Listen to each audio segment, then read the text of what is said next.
Last 2-3 இயர்ஸா பாத்தீங்கன்னா வந்து ஃபுல்லா பேட்டிங் ஃப்ரெண்ட்லி பிட்ச் ஆக்கிருக்காங்க. ஏன்னா வந்து ஸ்பின்னர் சிஎஸ்கேல வந்து சஃபிஷியன்ட்டா இல்லாதனால. இப்ப நீங்க கேட்கலாம் தீக்ஷனா இருந்தாரு, ஜடேஜா இருந்தாரு. இவங்கலாம் நல்லா போட மாட்டாங்களா? சாண்ட்னரும் விளையாட வைக்கல. ஓகே. இந்த 2 ஸ்பின்னர்ஸ் ஆடுனாங்க. இவங்க நல்லா போட மாட்டாங்களா அப்படின்னு கேட்பீங்க. நீங்க நல்லா போடுற ஸ்பின்னர்ஸ் தான்.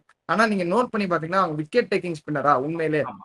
அவங்களோட ரோல் என்ன? அந்த வந்து ஓவர் கடத்துறது தான் அவங்களோட ஒரு ரோலே. கரெக்ட். ஸோ அப்போ வந்து ஸ்பின்னர்ஸ் வந்து ப்ராமினென்ட்டா சிஎஸ்கே இல்லன்னா அவங்க வந்து என்ன பண்ணுவாங்க? ஃபாஸ்ட் பவுலர்ஸ் வச்சு தான் போக பார்ப்பாங்க. என்னடா பெரிய சீமுன்னு சொல்ற? அப்படி என்னதான்டா பண்ணியிருக்காங்க சீமஸ்ன்னு கேட்டீங்கன்னா, 75% ஆஃப் த விக்கெட்ஸ் சீம் மட்டும் தான் எடுத்திருக்காங்க. 25% ஆஃப் விக்கெட்ஸ் வந்து ஸ்பின் எடுத்திருக்காங்க. ஆனா இந்த வாட்டி பாத்தீங்கன்னா ஸ்பின்னர்ஸ் நிறைய பேர் இருக்கறனால சிஎஸ்கே வந்து ஒரு பிட்ச கொஞ்சம் மாடிஃபை பண்ணியிருக்காங்க. அது வந்து ஸ்பின்னிங் ட்ராக்கா அப்படி இருக்குமா அப்படின்னு கேட்டீங்கன்னா, எனக்கு ஸ்பின்னிங் ட்ராக் மாரி தெரியல. பட் பிட்ச் கொஞ்சம் வந்து ஸ்லோவா தான் இருக்கு. லைக் வந்து ஆமா. பால் கொஞ்சம் நின்னு வர மாரி தான் இருக்கு. பால் டிப் ஆற கண்டிஷன்ஸ் மாரி இருக்கு.